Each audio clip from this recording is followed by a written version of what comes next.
नमस्कार दोस्तों, स्वागत है आप सभी का पाथफाइंडर पर। हाल ही में कैबिनेट की एक बहुत ही अहम मीटिंग हुई थी जिसमें कई सारे बड़े बड़े फैसले लिए गए थे। एक बड़ा फैसला जो उसमें लिया गया था वो था मॉडल टेनेंसी एक्ट को लेकर, और साथ ही में एक काफी बड़ा फैसला लिया गया है कि इंडिया ने यहां पर यह घोषणा करी है कि वो अपने स्ट्रैटेजिक मिनरल्स यानी कि सामरिक खनिजों के लिए अर्जेंटीना के साथ एक बड़ा एमओयू साइन करने वाले हैं। तो बात करेंगे कौन से ये स्ट्रैटेजिक मिनरल्स हैं जो कि अर्जेंटीना से इंडिया सोर्स करने वाला है और इनको स्ट्रैटेजिक क्यों कहा जा रहा है, इसके बारे में बातचीत भी आपके साथ करी जाएगी।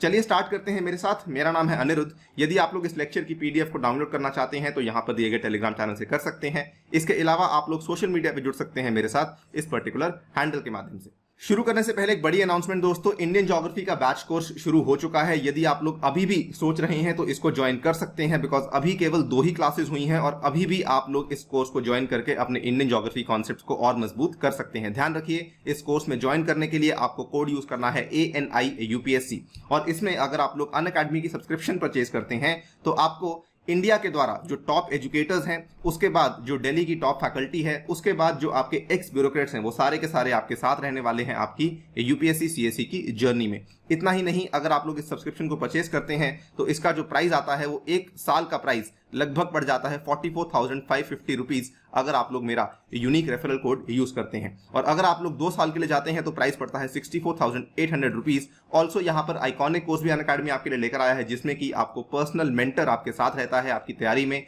और आपकी मेंस की क्वेश्चन आंसर राइटिंग प्रैक्टिस भी होती रहती है। इसके प्राइसेस थोड़े अलग हैं, अगर आप इसमें जाना चाहते हैं तो इसमें भी जा सकते हैं।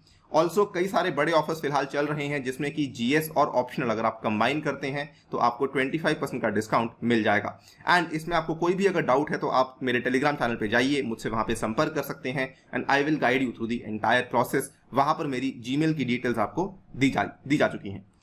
Right guys, as you can see over here, Mint की ये न्यूज है। ये न्यूज सामने आई थी 2 जून को। Cabinet approves agreement with Argentina for securing the strategic minerals. यहां पर बेसिकली जो बड़ा फैसला लिया गया है वो ये सोचते लिया गया है कि आगे जाके इंडिया का जो एम्बिशियस प्लेबुक है इलेक्ट्रिक मोबिलिटी के लिए, आपको मालूम होगा इंडिया इलेक्ट्रिक व्हीकल्स को काफी तेजी से प्रमोट कर रही है और साथ ही में ग्रीन एनर्जी को भी हम काफी तेजी से प्रमोट कर रहे हैं। इसी के चलते हमारे यूनियन कैबिनेट के द्वारा यह फैसला लिया गया कि एक एमओयू साइन किया जाए between India and Argentina for the mineral resources cooperation. ये वाला जो एमओयू है किस किस के बीच में साइन किया जा रहा है? इंडिया की तरफ से रिप्रेजेंट करने वाली जो मिनिस्ट्री है that is the ministry of mines, और अर्जेंटीना की तरफ से रिप्रेजेंट करने वाली secretariat of mining policy of the ministry of productive development of the Argentine Republic. MOU के बेसिकली 2 लक्ष्य हैं। पहला लक्ष्य तो ये है कि आगे जाके जो इंडिया के एनर्जी सिक्योरिटी के गोल्स हैं उनको फैसिलिटेट करवाना है, यानी कि हेल्प करवाना है, और साथ ही में आगे जाके स्ट्रैटेजिक मिनरल्स के लिए जॉइंट वेंचर्स को भी सेटअप करवाने की कोशिश करवाई जाएगी थ्रू दिस एमओयू। इसके कई सारे और भी ऑब्जेक्टिव्स हैं जो कि आप यहाँ पे देख सकते हैं, जिसमें फॉर एग्जांपल अगर बात करें तो मिनरल्स की एक्सप्लोरेशन करवाना भी इसी एमओयू का हिस्सा है। उसके बाद जॉइंट वेंचर्स को सेटअप करना इस एमओयू का हिस्सा है। टेक्निकल और साइंटिफिक इंफॉर्मेशन का आदान प्रदान करना, ट्रेनिंग कैपेसिटी बिल्डिंग करना, promotion of investment and development in the area of mining activities, ये सारी की सारी चीजें इसी एमओयू के तहत करवाई जाएंगी। Now very very interesting to see, देखिए ये एमओयू सिग्निफिकेंट क्यों है। सबसे पहली बात तो अर्जेंटीना के साथ ही इस एमओयू को साइन क्यों किया गया है। ध्यान से सुनिएगा, दुनिया भर में असल में 3 देश ऐसे माने जाते हैं जिसको कि हम लोग लिथियम ट्रायंगल बोलते हैं, और ये 3 देशों में एक है आपका अर्जेंटीना, दूसरा है बोलिविया और तीसरा है चिली। आप यहाँ पे देख सकते हैं तीनों के तीनों जो देश हैं ये दक्षिण अमेरिका का जो महाद्वीप है उसके अंदर फॉल करते हैं। ये तीनों के तीनों देश यहां पर आपको दिखाए गए हैं, और ये किस तरीके से एक ट्रायंगल फॉर्म करता है। ये बेसिकली जो ट्रायंगल है ना, इसको लिथियम ट्रायंगल कहा जाता है, क्योंकि दुनिया के मैक्सिमम लिथियम के जो रिजर्व्स हैं वो बेसिकली इसी एरिया में आपको देखने को मिल जाते हैं। This is something very very significant, और यही सोचते हुए इंडिया ने अर्जेंटीना के साथ इस पर्टिकुलर अग्रीमेंट को साइन किया है। दूसरा कारण इंडिया का अर्जेंटीना के साथ जाने का यह भी है कि कई सारी जो चाइना की इलेक्ट्रिक व्हीकल की कंपनीज हैं वो भी अर्जेंटीना के कई सारे लिथियम रिजर्व्स को ऑलरेडी वहां पे एमओयू साइन कर चुकी हैं, और अर्जेंटीना से काफी सारे लिथियम रिजर्व्स को वो लोग प्रोक्योर करना शुरू कर चुकी हैं। आप यहाँ पे देख सकते हैं ग्लोबल टाइम्स की ये खबर है और ये 17 मई को सामने आई थी। तो इसी तरीके से इंडिया ने भी ये सोचा कि हम भी अर्जेंटीना के साथ जाकर ही एमओयू साइन करेंगे और हमारी जो लिथियम की प्रोक्योरमेंट है उसको और तेजी से बढ़ाएंगे। इसके पहले कि हम आगे बढ़े और एमओयू के बारे में और डिस्कशन करें, थोड़ी सी बातचीत लिथियम ट्रायंगल के बारे में करनी जरूरी है। देखिए, ये जो ग्लोबल लिथियम रिजर्व्स हैं, आप यहाँ पे देख सकते हैं, ये मैप दिखाता है कि सबसे ज्यादा लिथियम के रिजर्व्स नंबर 1 पे आते हैं बोलिविया के पास, उसके बाद आते हैं अर्जेंटीना के पास, और नंबर 3 पे आते हैं चिली के पास। और यही देखिए आपके 3 देश, बोलिविया, अर्जेंटीना और चिली, ये तीनों कंट्रीज टॉप 3 में आती हैं when it comes to the lithium reserves in the world. उसके बाद यूएसए, उसके बाद चाइना यहाँ पर नंबर 6 पे आता है। अगर बात करें पिछले कुछ सालों में, इन तीनों कंट्रीज की जो प्रोडक्शन है वो काफी ज्यादा बढ़ चुकी है। खास रूप से यहां पर आपकी चिली की और अर्जेंटीना की प्रोडक्शन में काफी बढ़ोतरी देखने को मिली है।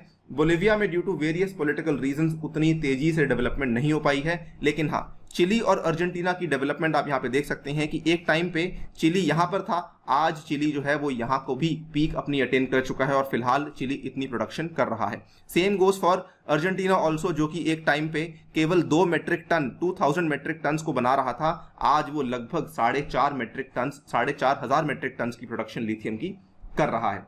नाउ ये बात तो सिग्निफिकेंट है कि दोनों के दोनों जो देश हैं इन्होंने अपनी प्रोडक्शन को बढ़ाया ही बढ़ाया है, लेकिन अगर हम देखें ओवरऑल दुनिया भर में कि लिथियम की प्रोडक्शन सबसे ज्यादा कहां हो रही है, तो दोस्तों सबसे मैक्सिमम प्रोडक्शन दुनिया भर में हो रही है ऑस्ट्रेलिया में नंबर 1 पे, दूसरे नंबर पर चिली में, और तीसरे नंबर पर आता है आपका China. Australia is actually producing 40,000 metric ton of lithium per year. ये इसका जो लेटेस्ट आंकड़ा है 2020 का आंकड़ा है, और ये वाले आंकड़े हमने लिए हुए हैं from the website called as Statista. आप जाके इसको वेरीफाई भी कर सकते हैं।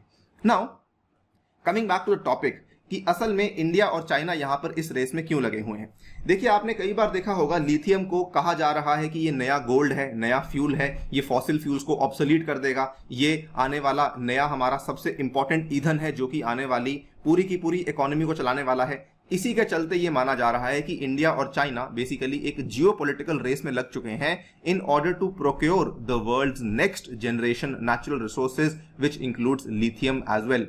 और मैं समझता हूं बहुत ही अच्छा फैसला है जो कि इंडिया के द्वारा यहां पर लिया गया है। वो इसलिए क्योंकि इवन दो इंडिया काफी कुछ कर रहा है, लेकिन एक बड़ी प्रॉब्लम इंडिया के लिए क्या थी कि उसका बड़ा डिपेंडेंस फिलहाल चाइना पे था, क्योंकि जितनी भी बैटरीज हम लोग मंगवा रहे थे वो सारी की सारी चाइना से मंगवा रहे थे, लिथियम आयन की बैटरीज। और अगर इंडिया आज लिथियम को प्रोक्योर कर पाता है तो हमारी डिपेंडेंस चाइनीज इंपोर्ट्स के ऊपर कम हो सकती है। देखिए, इंडिया ने 18,100 करोड़ की पीएलआई स्कीम को अनाउंस किया था लिथियम आयन बैटरीज के लिए, और इसके चलते हमारी अपेक्षा ये थी कि आगे जाकर कम से कम 45,000 करोड़ के निवेश भारत में आएंगे।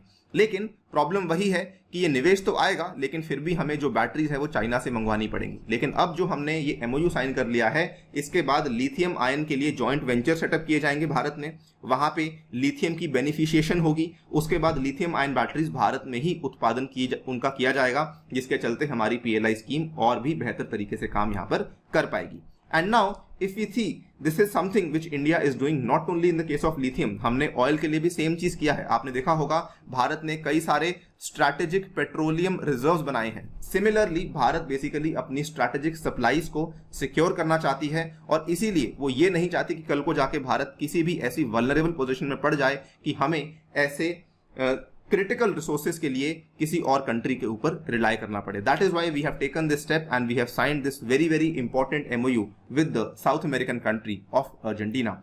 वीडियो में फिलहाल इतना ही दोस्तों। जाने से पहले आपको बताना चाहूंगा, आपको मेरे साथ जुड़ना है। 9 जून को विक्ट्री सीरीज कंटिन्यू हो रही है और इसका लिंक आपको नीचे डिस्क्रिप्शन में दे दिया जाएगा। क्लास 1 बजे होगी। It is a totally free of cost class. आपको यहाँ पे जुड़ना है, एमसीक्यूज यहाँ पे आपके साथ डिस्कस किए जाएंगे।